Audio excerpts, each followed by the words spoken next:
Chapter 14. The Sixth Sense. The Door to the Temple of Wisdom. The 13th Step Toward Riches. The 13th principle is known as the sixth sense, through which infinite intelligence may and will communicate voluntarily without any effort from or demands by the individual. This principle is the apex of the philosophy. It can be assimilated, understood, and applied only by first mastering the other 12 principles. The sixth sense is that portion of the subconscious mind which has been referred to as the creative imagination. It has also been referred to as the receiving set, through which ideas, plans, and thoughts flash into the mind. The flashes are sometimes called hunches or inspirations. The sixth sense defies description. It cannot be described to a person who has not mastered the other principles of this philosophy, because such a person has no knowledge and no experience with which the sixth sense may be compared. Understanding of the sixth sense comes only by meditation through mind development from within. The sixth sense probably is the medium of contact between the finite mind of man and infinite intelligence, and for this reason, it is a mixture of both the mental and the spiritual.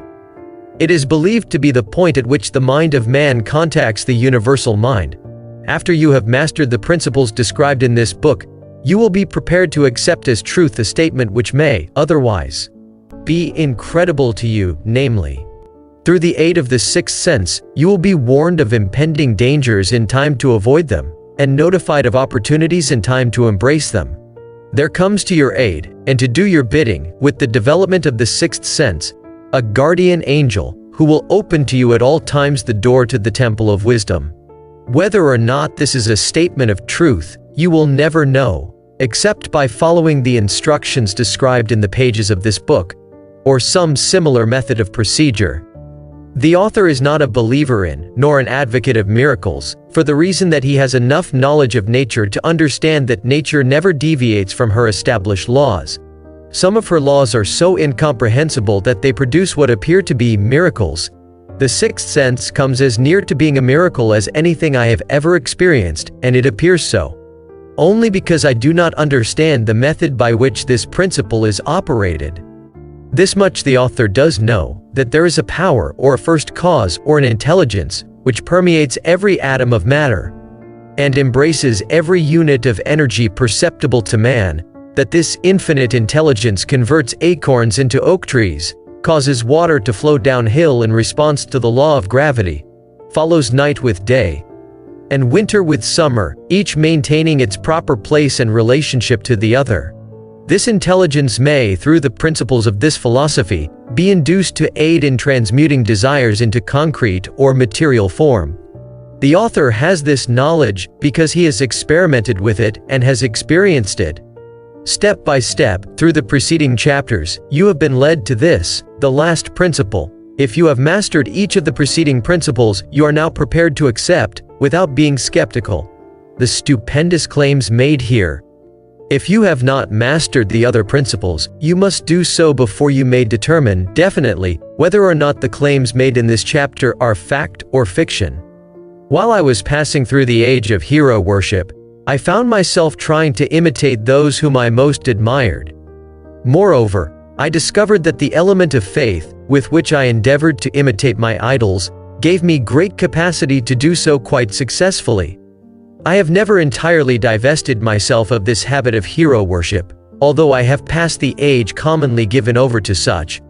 My experience has taught me that the next best thing to being truly great is to emulate the great by feeling and action as nearly as possible. Long before I had ever written a line for publication, or endeavored to deliver a speech in public, I followed the habit of reshaping my own character. By trying to imitate the 9 men whose lives and lifeworks had been most impressive to me. These 9 men were Emerson, Paine, Edison, Darwin, Lincoln, Burbank, Napoleon, Ford, and Carnegie. Every night, over a long period of years, I held an imaginary council meeting with this group whom I called my invisible counselors. The procedure was this. Just before going to sleep at night, I would shut my eyes and see, in my imagination, this group of men seated with me around my council table.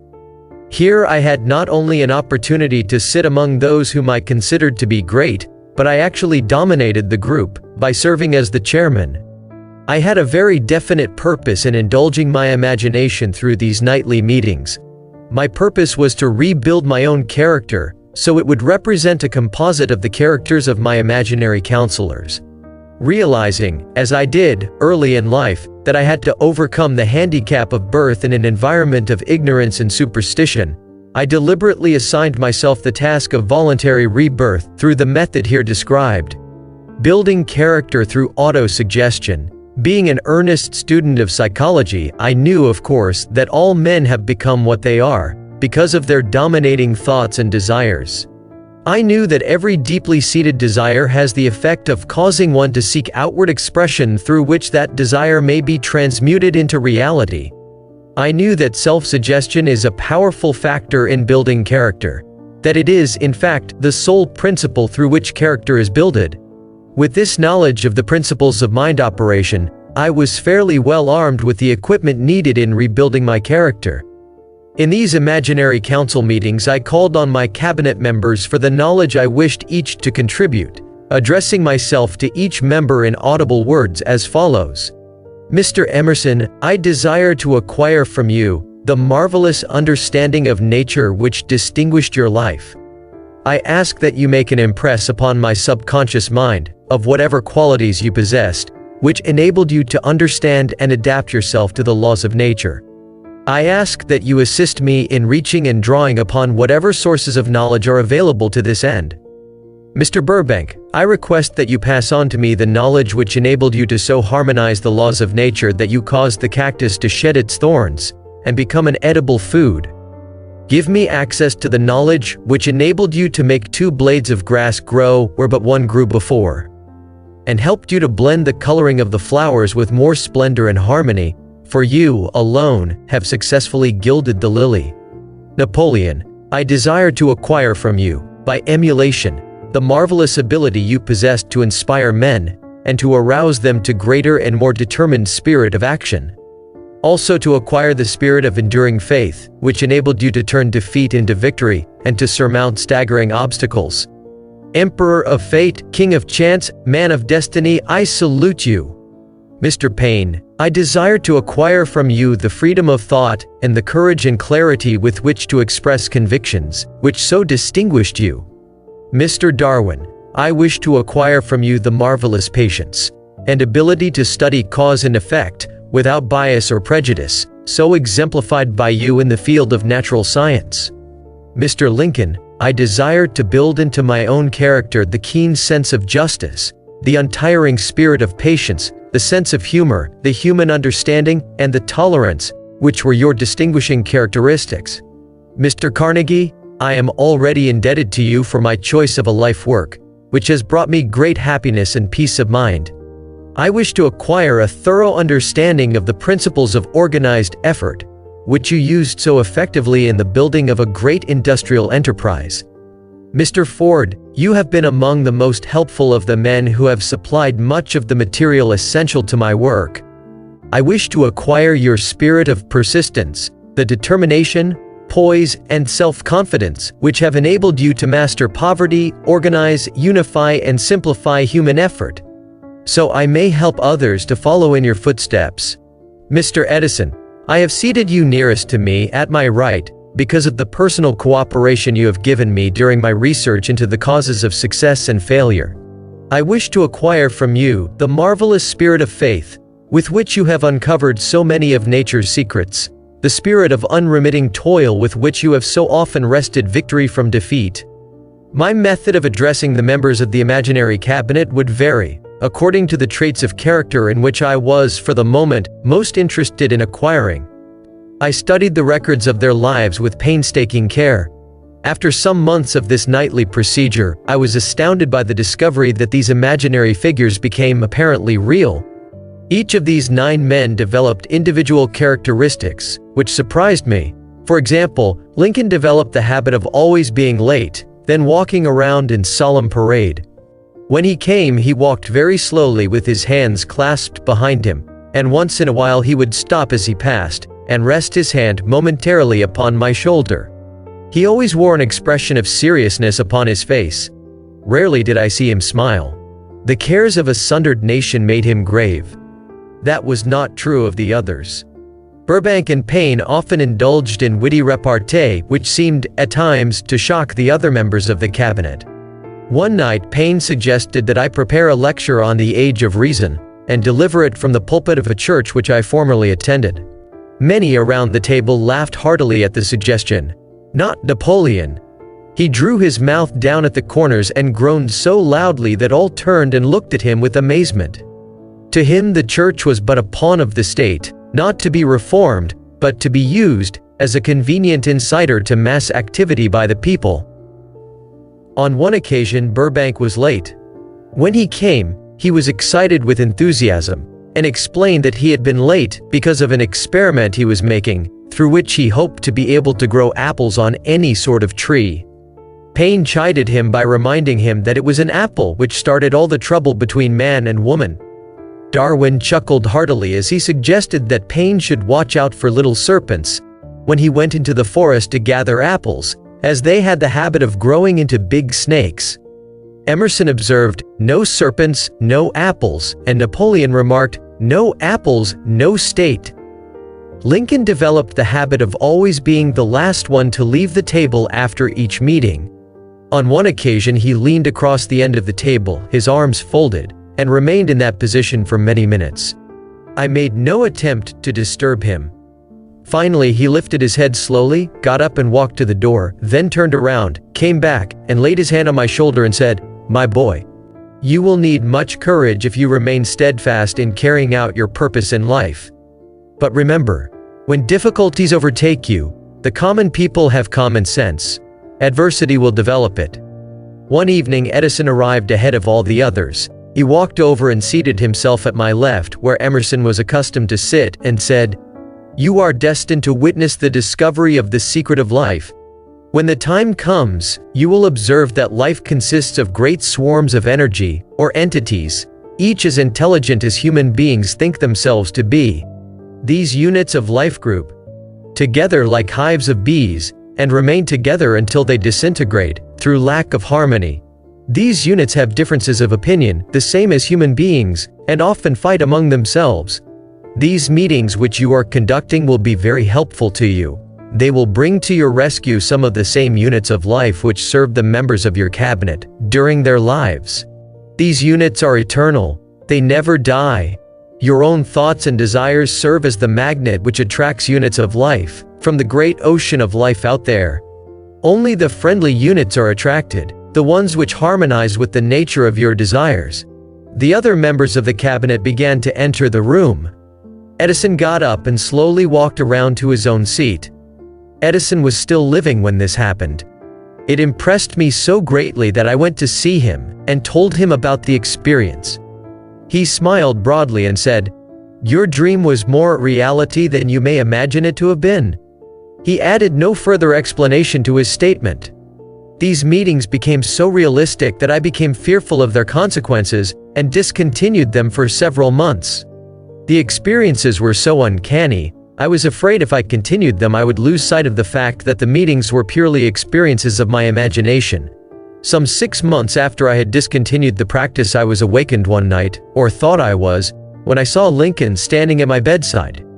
He said, "The world will soon need your services. It is about to undergo a period of chaos which will cause men and women to lose faith and become panic-stricken. Go ahead with your work and complete your philosophy. That is your mission in life. If you neglect it, for any cause whatsoever, you will be reduced to a primal state, and be compelled to retrace the cycles through which you have passed during thousands of years." I was unable to tell, the following morning, whether I had dreamed this, or had actually been awake, and I have never since found out which it was, but I do know that the dream, if it were a dream, was so vivid in my mind the next day, that I resumed my meetings the following night. At our next meeting, the members of my cabinet all filed into the room together and stood at their accustomed places at the council table, while Lincoln raised a glass and said, "Gentlemen, let us drink a toast to a friend who has returned to the fold." After that I began to add new members to my cabinet, until now it consists of more than 50, among them Christ, St. Paul Galileo, Copernicus, Aristotle, Plato, Socrates, Homer, Voltaire, Bruno, Spinoza, Drummond, Kant, Schopenhauer, Newton, Confucius, Elbert Hubbard, Bran, Ingersoll, Wilson, and William James. This is the first time that I have had the courage to mention this. Heretofore, I have remained quiet on the subject, because I knew from my own attitude in connection with such matters that I would be misunderstood if I described my unusual experience. I have been emboldened now to reduce my experience to the printed page, because I am now less concerned about what they say than I was in the years that have passed. One of the blessings of maturity is that it sometimes brings one greater courage to be truthful, regardless of what those who do not understand may think or say.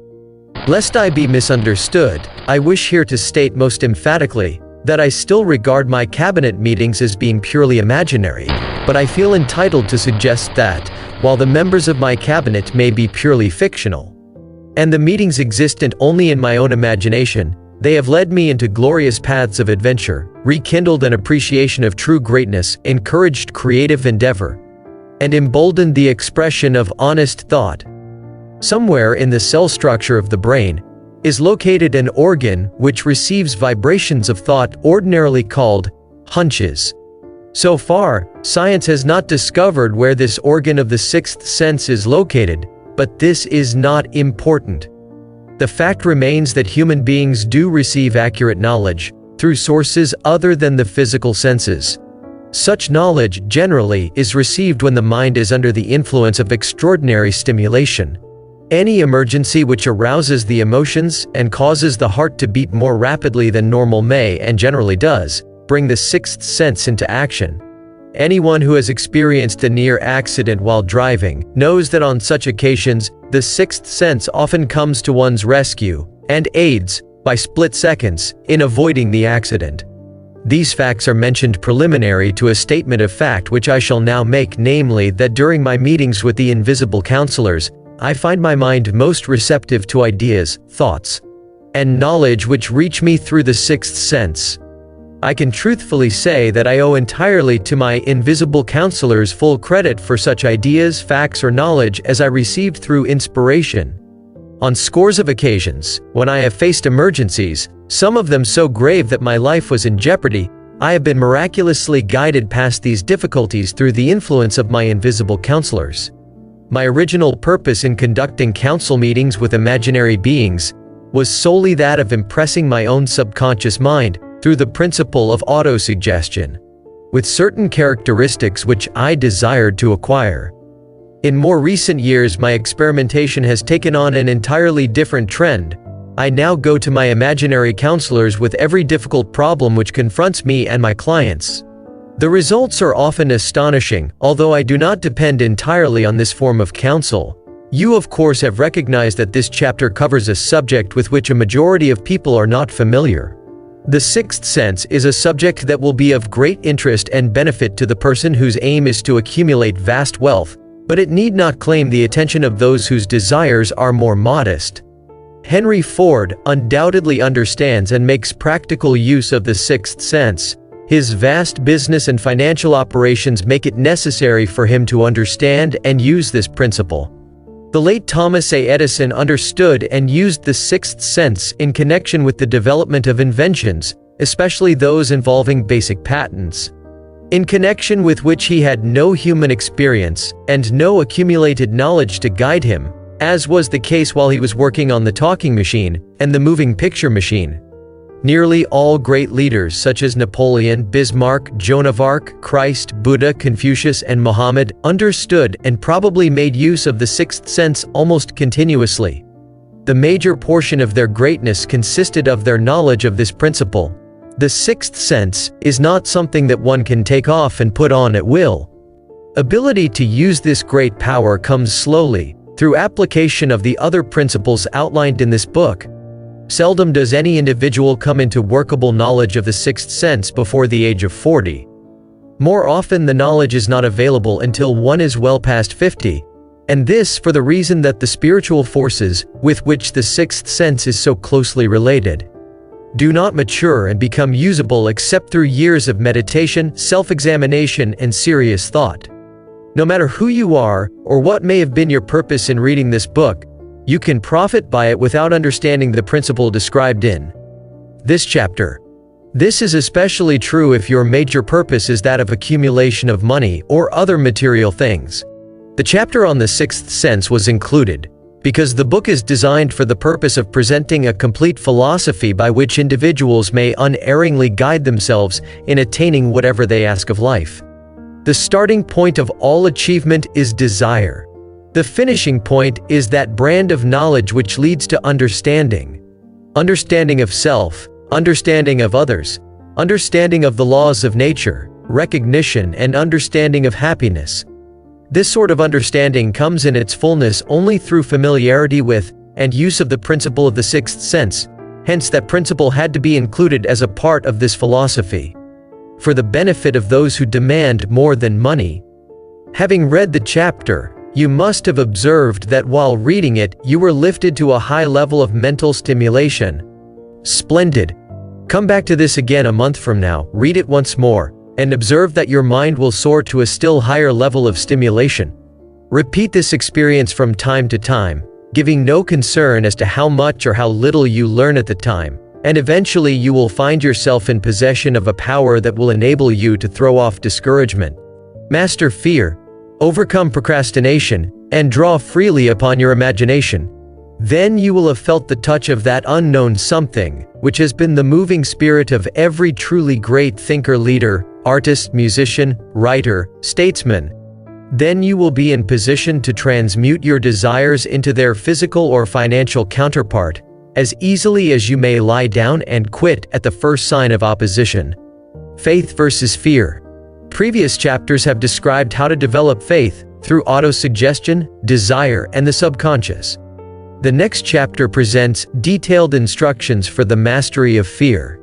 Here will be found a full description of the 6 fears which are the cause of all discouragement, timidity, procrastination, indifference, indecision, and the lack of ambition, self-reliance, initiative, self-control, and enthusiasm. Search yourself carefully as you study these 6 enemies, as they may exist only in your subconscious mind, where their presence will be hard to detect. Remember too, as you analyze the 6 ghosts of fear, that they are nothing but ghosts because they exist only in one's mind. Remember also that ghosts, creations of uncontrolled imagination, have caused most of the damage people have done to their own minds. Therefore, ghosts can be as dangerous as if they lived and walked on the earth in physical bodies. The ghost of the fear of poverty, which seized the minds of millions of people in 1929, was so real that it caused the worst business depression this country has ever known. Moreover, this particular ghost still frightens some of us out of our wits.